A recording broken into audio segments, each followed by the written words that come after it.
তুলা রাশি, তুলা লগ্ন, লিব্রা সাইনের জাতক জাতিকাদের ক্ষেত্রে 2026 সালের মার্চ মাস ঠিক কেমন অতিবাহিত হবে সে বিষয়ে প্রতিবেদনে আমরা বিস্তারিত আলোচনা করব। প্ল্যানেটারি এবং নক্ষত্রা ট্রানজিট অর্থাৎ গ্রহগত নক্ষত্রগত গোচরের ছক ধরে মোরলেস আপনাদের জীবনের প্রতিটি ক্ষেত্র নিয়েই। তবে তার আগেই আপনাদের জানাবো, এবছর ঠিক এ মাসের প্রথম 3 তারিখেই কিন্তু থাকছে দোল পূর্ণিমা। আর ওই একই দিনই কিন্তু বছরের প্রথম চন্দ্রগ্রহণ আমরা পরিলক্ষিত করব, যা ভারতবর্ষ থেকে কিন্তু এবছর চন্দ্রগ্রহণ পরিলক্ষিত হবে, দৃষ্ট হবে। আবার আপনাদের সকলকে সনাতনী ভাই বোনেদের দোল পূর্ণিমার হার্দিক শুভেচ্ছা অভিনন্দন রইল। ইসলাম দরদি ভাই বোনেদের ক্ষেত্রে এ মাসেই কিন্তু আমরা ঈদ উল ফিতর পরিলক্ষিত করব, আপনাদেরকেও রইল ঈদ মোবারক। প্রতিবেদনটি কেন অত্যন্ত গুরুত্বপূর্ণ? প্রথমত, আপনাদের রাশির মালিক, আপনাদের রাশিধিপতি শুক্র, তিনি কিন্তু এ মাসে উচ্চস্থ হতে চলেছেন। ঠিকই শুনছেন, এ মাসে আমরা সূর্য শনির সংযোগও কিন্তু পরিলক্ষিত করব, সূর্য মীন সংক্রান্তিও ঘটাবে। একই সাথে কিন্তু আমরা বৃহস্পতিকে আপনাদের ভাগ্যস্থানে এখানে কিন্তু মার্গী হতে দেখব, বক্রী থেকে মার্গী হতে দেখব। পুরো মাসটি জুড়েই রাহু মঙ্গলের অঙ্গারক যোগ কিন্তু থাকছে। বুধ 21 তারিখ পর্যন্ত বক্রী থাকলেও 21 তারিখের পর কিন্তু বুধ মার্গী হয়ে যাবে। একই সাথে আমরা কিন্তু এখানে পরিলক্ষিত করব বুধাদিত্য যোগও। আবার গ্রহণ যোগও তো আছে, জড়ত্ব যোগও আছে, অঙ্গারক যোগও আছে। শুক্র উচ্চস্থ হচ্ছে, রাহু কেতু দুটি গ্রহই কিন্তু বহুদিন পর তারা কিন্তু নক্ষত্র পরিবর্তন করবে। তাহলে স্কিপ না করে পুরোটাই শুনুন যদি ভিডিওটির প্রকৃত মর্মার্থ আপনারা উপলব্ধি করতে চান। আপনাদের মধ্যে যারা চিত্রা, স্বাতি এবং বিশাখা নক্ষত্রের জাতক জাতিকা, তাদের জন্য আলাদা করে নক্ষত্রগত আলোচনায় থাকব। পরিশেষে যেমন প্রতিকার নিয়ে আলোচনায় থাকি তেমনটিও আছি। আলোচনাটি ইন জেনারেল হবে, অর্থাৎ এই পৃথিবীতে যতজন তুলা রাশির জাতক জাতিকা আছেন আলোচনাটি তাদের প্রত্যেকের জন্য। আপনি চাইলে আপনার ব্যক্তিগত গণনা এনি টাইম আমাদের দ্বারাই করাতেই পারেন। এর জন্য স্ক্রিনে আমরা নাম্বার দিয়ে থাকি। শনিবার রবিবার অফিসে এসে সামনাসামনি দেখা করতেই পারেন, ফেস টু ফেস, অথবা বাইফোন এনি টাইম কনসালটেন্সি আপনারা নিতেই পারেন। তো চলুন আলোচনায় প্রবেশ করা যাক। তুলা রাশি, তুলা লগ্ন, লিব্রা সাইনের জাতক জাতিকারা কালপুরুষের রাশিচক্র অনুযায়ী সপ্তমতম রাশির আন্ডারে আপনারা পড়েন। আপনাদের রাশির মালিককে শুক্র। আর স্ক্রিনে আপনারা যে চারটি দেখতে পাচ্ছেন, এটি তুলা রাশির জাতক জাতিকাদের 2026 সালের 1 মার্চ, 1 মার্চ আপনাদের গ্রহগত গোচরের ছক ঠিক এমনটিই কিন্তু দেখাবে। ফার্স্ট হাউস যেখানে 7 লেখা, গুলিয়ে ফেলবেন না, এটিই কিন্তু আপনাদের ফার্স্ট হাউস। আপনাদের ক্ষেত্রে আমরা পরিলক্ষিত করছি কি, আপনাদের 5th হাউস ত্রিকোণভাবে সূর্য, বুধ, রাহু, মঙ্গল, শুক্রের চতুর্গ্রহী যোগ। সূর্য কিন্তু মাসের শুরুতেই থাকছে কোথায়? থাকছে কিন্তু আপনাদের ক্ষেত্রে রাহুর নক্ষত্র শতবিশা নক্ষত্রে। তারপর সূর্য বৃহস্পতির নক্ষত্র পূর্ব ভাদ্রপদেও গোচর করবে, শনির নক্ষত্রেও গোচর করবে। রাহু শতবিশা নক্ষত্রে থাকলেও 16 তারিখে রাহু বৃহস্পতির নক্ষত্র পূর্ব ভাদ্রপদে গোচর করে যাবে। বুধ কিন্তু 21 তারিখে মার্গী হবে। রাহু মঙ্গল অঙ্গারক যোগ এখানে থাকছে। শুক্র 2 তারিখে কিন্তু রাশি পরিবর্তন করে শনির সাথে সংযুক্ত হয়ে রোগ ঋণ শত্রুরভাবে উচ্চস্থ হতে চলেছে আপনাদের রাশিধিপতি, সেখানেই থাকবে 26 তারিখ পর্যন্ত। আর আবার সূর্য কিন্তু 15 তারিখে তিনি কিন্তু রাশি পরিবর্তন করবেন, করে মীন সংক্রান্তি ঘটিয়ে শুক্র এবং শনির সাথে রোগ ঋণ শত্রুরভাবে যুক্ত হবেন। আর ত্রিগ্রহী যোগ সেখানে তৈরি হবে। গুরু বৃহস্পতি বর্তমানে নিজের নক্ষত্র পুনর্বসুতে অতিচারী এবং বক্রিয়া আছেন। তবে 11 মার্চ, 11 মার্চ বৃহস্পতি মার্গী হয়ে যাবে। চন্দ্র থাকছে আপনাদের কর্মস্থানে, আর চন্দ্র 2-2.5 দিন অন্তর অন্তর রাশি পরিবর্তন করবে। কেতু থাকছে আপনাদের লাভভাবে। তবে কেতু পূর্ব ফাল্গুনী নক্ষত্রে থাকলেও 29 মার্চ কেতু নিজের নক্ষত্র মঘা নক্ষত্রে গোচর করে যাবে। প্রথমেই আপনাদেরকে যে বিষয় সম্পর্কে আমরা অবগত করানোর প্রচেষ্টা করব, তুলা রাশির জাতক জাতিকাদের রাশিধিপতি, রাশির মালিককে শুক্র। আর সেই শুক্র কিন্তু 2 তারিখে উচ্চস্থ হতে চলেছে আপনাদের রোগ ঋণ শত্রুরভাবে। তাহলে 2রা মার্চের পর আপনারা আপনাদের দীর্ঘস্থায়ী কোনো রোগ শোক থেকে আপনারা কিন্তু মুক্তি প্রাপ্তি করতে পারেন। এমন যে সমস্ত তুলা রাশির জাতক জাতিকারা বিভিন্ন ডিজিজের মধ্য দিয়ে যাচ্ছেন, আপনাদের ডিজিজ ডায়াগনোস করা যাচ্ছে না, চিহ্নিত করা যাচ্ছে না, ভুলভাল ওষুধ হয়তো খেয়েছেন, মেডিসিন হয়তো খেয়েছেন, তারা কিন্তু এবার সেখান থেকে রিলিফ পেতে চলেছেন। সঠিক মেডিসিনের প্রাপ্তি কিন্তু আপনাদের ক্ষেত্রে অবশ্যই হতে পারে। এ সময় শত্রুপক্ষ আপনার সামনে অবদমিত হবে, শত্রুপক্ষের পতন ঘটবে। আর যারা ঋণের যারা জর্জরিত ছিলেন কিছুটা হলেও সেখান থেকে কিন্তু আপনারা রিলিফ প্রাপ্তি করতে চলেছেন। তবে সবথেকে গুরুত্বপূর্ণ বিষয় যেটি বেকার যুবক যুবতীদের ক্ষেত্রে, বেকার যুবক যুবতীরা আপনারা নতুন কোনো চাকরি বা নতুন কোনো কর্মসংস্থানের যোগ বিশেষ করে 2 তারিখ থেকে 26 তারিখ পর্যন্ত আপনাদের ক্ষেত্রে প্রবলভাবে পরিলক্ষিত হচ্ছে। সময় সুযোগের সদ্ব্যবহার করুন। স্বামী স্ত্রী ধীরে ধীরে আপনাদেরও শরীর স্বাস্থ্যের কিন্তু উন্নতির যোগও আমরা পরিলক্ষিত করছি। রোম্যান্টিক মুডেও থাকতে চলেছেন।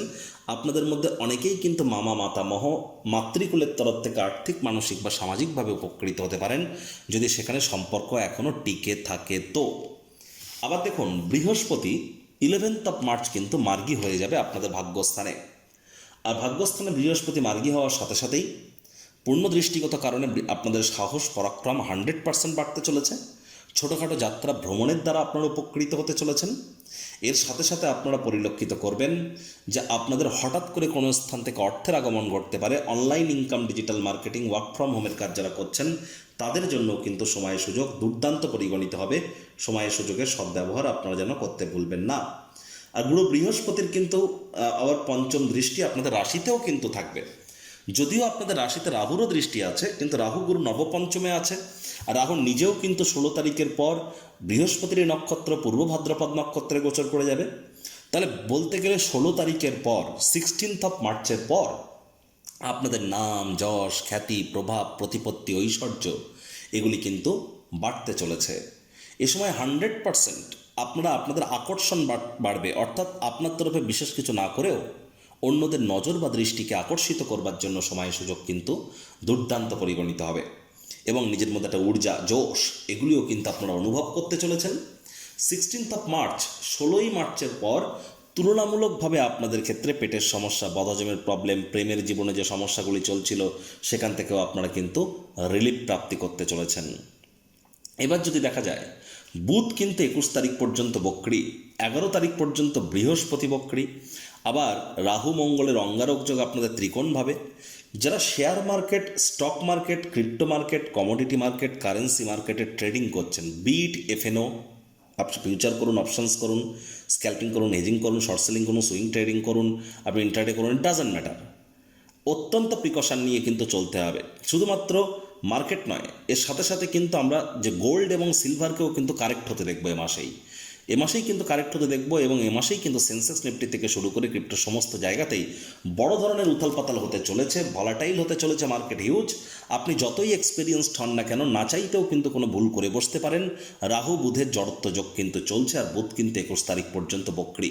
সাবধানতা তো আপনাদেরকে অবলম্বন করে চলতে হবে। হ্যাঁ, 21শে মার্চের পর পরিস্থিতি আবার পুনরায় স্বাভাবিক হওয়ার চেষ্টা করবে। 9ই মার্চ পর্যন্ত থাকছে গুপ্ত নবরাত্রি। তাহলে 9th মার্চ পর্যন্ত বাইরের কারোর দেওয়া খাদ্য খাবারকে অ্যাভয়েড করুন। যে আপনার বাড়ির আশপাশে কোনো যে তান্ত্রিক ক্রিয়াকলাপ হয়ে থাকে সেদিকে নজর প্রদান করুন। নিজের শুদ্ধিকরণ করার চেষ্টা করুন।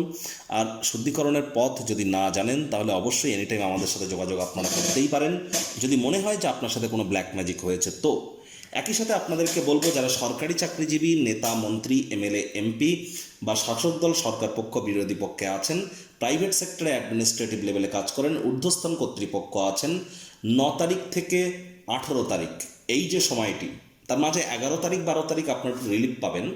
তাহলে 9, 10, 9, 10, 11 এবং 14, 15, 16, 17, 18 এই যে দিনগুলিতে আপনাদের ক্ষেত্রে কিন্তু আপনারা একটু সচেতনতা অবলম্বন করে চলবেন। জীবনের ওভারঅল ক্ষেত্রে আপনাদের এই কথাটা আমি কিন্তু বলছি। বিশেষ করে 9ই মার্চ থেকে 11ই মার্চ, 9ই মার্চ থেকে 11ই মার্চ পরিবার পরিজনদের মধ্যে তর্ক বিতর্কের মাত্রা কিন্তু বেড়ে যেতে পারে। পরিবারের সদস্যদেরকে আপনি কোনো ক্রমেই খুশি করতে পারবেন না। এ সময় খরচের মাত্রা বেড়ে গিয়ে ব্যাংকের ব্যালেন্সে একটু ঘাটতি পড়ার যোগও কিন্তু আমরা পরিলক্ষিত করছি। আর পুরো মাসটি জুড়েই আপনাদের বাজেটকে কিন্তু নিয়ন্ত্রণের মধ্যে অবশ্যই রাখতে হবে। আবার যদি দেখা যায় যে 14ই মার্চ থেকে শুরু করে 16ই মার্চ, 14ই মার্চ থেকে 16ই মার্চ এই যে সময়টিতে আপনার মায়ের শরীর স্বাস্থ্যের অবনতি হতে পারে, মায়ের কর্মের অবনতি হতে পারে। আপনার নিজেরও এ সময় শরীর স্বাস্থ্যের দিকে নজর দিতে হবে। 14ই মার্চ থেকে 16ই মার্চ নতুন জমি, বাড়ি, গাড়ি এগুলি ক্রয় করবার জন্য সময় সুযোগ কিন্তু একদমই সুইটেবল নয়। আবার দেখুন 16ই মার্চ থেকে 18ই মার্চ, 16ই মার্চ থেকে 18ই মার্চ পেটের সমস্যা, বদহজমের প্রবলেম এ সময় বেড়ে যেতে পারে।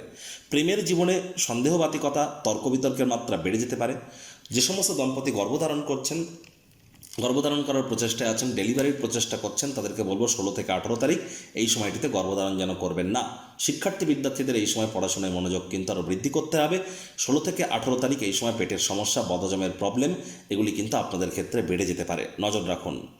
যারা চিত্রা নক্ষত্রের জাতক জাতিকা তাদের ক্ষেত্রে বলবো পেটের সমস্যা, বদহজমের প্রবলেম বাড়তে পারে, শরীরে চোট আঘাত লাগতে পারে, মস্তিষ্কে বিভ্রাট করতে পারে, হুটহাট করে রেগে যেতে পারেন। রাগ কিন্তু স্বল্প পাগলামির একটি রূপান্তর মাত্র। রাগের মাথায় কোনো প্রকার সিদ্ধান্ত গ্রহণ করা থেকে বিরত থাকুন। বাজেট খরচকে নিয়ন্ত্রণের মধ্যে রাখুন। স্বাতী নক্ষত্রের জাতক জাতিকাদের ক্ষেত্রে আমরা বলবো যে দেখুন, আপনাদের ক্ষেত্রে এখানে কিন্তু আমরা পরিলক্ষিত করছি হঠাৎ করে অর্থপ্রাপ্তির বিভিন্ন যোগ। অনেকে লটারি সাট্টা জুয়া শর্টকাট থেকে ইনকাম করতে পারবেন 16 তারিখ পর্যন্ত। 16 তারিখের পর কিন্তু আপনারা যতটা সাত্ত্বিক জীবনযাপন গ্রহণ করবেন, শর্টকাট অবলম্বন না করে সঠিক পথে আপনারা পথিক হয়ে চলবেন, অর্থাৎ নীতি আদর্শ মোরালিটি মেনে চলবেন, ততই কিন্তু আপনারা লাভান্বিত হবেন। তা নাহলে পরিস্থিতি বিপরীত আকারও কিন্তু ধারণ করতে পারে। আপনাদেরকে কোনো প্রকার সিদ্ধান্ত গ্রহণ করবার আগে পরামর্শ গ্রহণ করেই করা উচিত। বিশাখা নক্ষত্রের জাতক জাতিকা যারা আছেন 11 তারিখের পর কিন্তু আপনাদের নাম যশ খ্যাতি প্রভাব প্রতিপত্তি বাড়তে চলেছে, সাহস পরাক্রম বাড়তে চলেছে, প্রেমজ বিবাহের যোগ তৈরি হতে চলেছে। আপনাদের অবশ্যই মানসিক আর্থিক শান্তি আপনারা পরিলক্ষিত করতে চলেছেন। তবে পিতার শরীর স্বাস্থ্যের দিকে আপনাদেরকে অতিরিক্ত নজর কিন্তু প্রদান করে চলতে হবে। প্রতিকার স্বরূপ আলোচনা করতে গিয়ে আপনাদেরকে বলবো, স্ক্রিনে আপনারা দেখতে পাচ্ছেন নবগ্রহ বীজমন্ত্র। পারলে 9টি গ্রহকেই শান্ত রাখবার জন্যই নবগ্রহ বীজমন্ত্র প্রতিদিন আপনারা 108 বার করে জপ করুন। একবার মুখস্থ হয়ে গেলে মাত্র 10 থেকে 15 মিনিট লাগে। এটি মনুষ্য জাতির সৃষ্টি নয়, স্বয়ং ব্রহ্মদেবের সৃষ্টি, যা কখনো অনর্থ হতে পারে না। ভুলভাল উচ্চারণ করলেও কোনো নেগেটিভ ইম্প্যাক্ট পড়ে না। একই সাথে 9টি গ্রহকে আপনারা শান্ত রাখতে পাচ্ছেন, এর থেকে বেটার কিন্তু আর কিছু হতেই পারে না। এই সমস্ত বিষয়ে আপনারা একটু সচেতনতা অবলম্বন করে চলুন। আর একই সাথে আপনাদেরকে বলবো যে দেখুন, 3 তারিখ পূর্ণিমার দিনই কিন্তু চন্দ্রগ্রহণ, আর এবছরের চন্দ্রগ্রহণ ভারতবর্ষ থেকে পরিলক্ষিত হবে। তাহলে চন্দ্রগ্রহণ বিশেষ করে বেলা 3টে থেকে দুপুর 3টে থেকে শুরু করে সন্ধ্যে 7টা পর্যন্ত আপনারা এই সময়কালীনে বাড়ির বাইরে না বার হওয়াটাই কিন্তু আপনাদের ক্ষেত্রে বেটার। চেষ্টা করুন এ সময় কোনো কাটাকুটির কাজ করবেন না, অর্থাৎ কোনো নাইফ সিজার ইউজ করবেন না। আর এ সময়টিতে আপনারা গৃহের মধ্যেই থাকুন, নাম জপ ধ্যান আরাধনা আপনারা করুন। যত বেশি দান ধ্যান এ সময় করবেন, দান করার জন্য সময়টি দুর্দান্ত।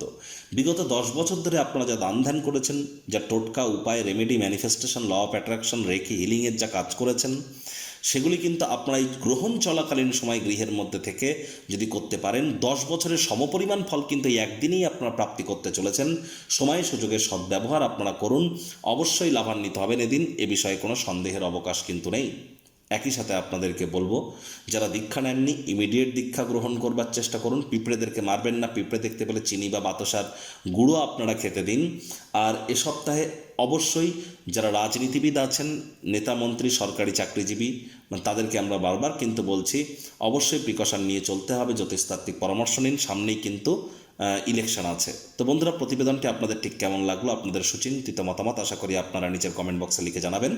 ভালো লাগলে একটি লাইক করতে ভুলবেন না। এই আশা রেখে আমি আমার বাণীকে এখানেই বিরাম প্রদান করলাম। সংসারে অশান্তি, প্রেমে বাধা বা বিবাহে অনিশ্চয়তা, ব্যবসাতে ক্ষতি বা চাকরিতে ডামাডোল, অসুস্থতা, দুঃখ, দারিদ্রতা থেকে কিছুতেই রেহাই মিলছে না, পরীক্ষায় ফেল, তাহলে আর দেরি কেন? জীবনের যাবতীয় সমস্যার সমাধান করব আমরা। বাস্তুশাস্ত্র, সংখ্যাতত্ত্ববিদ্যা, লাল কিতাব, বৈদিক জ্যোতিষশাস্ত্র, কৃষ্ণমূর্তি প্রভৃতি পদ্ধতিতে জন্মছক বিচার করা হয়। প্রয়োজন অনুভব করলে স্ক্রিনে ফ্ল্যাশ হওয়া নম্বরে যোগাযোগ করতেই পারেন।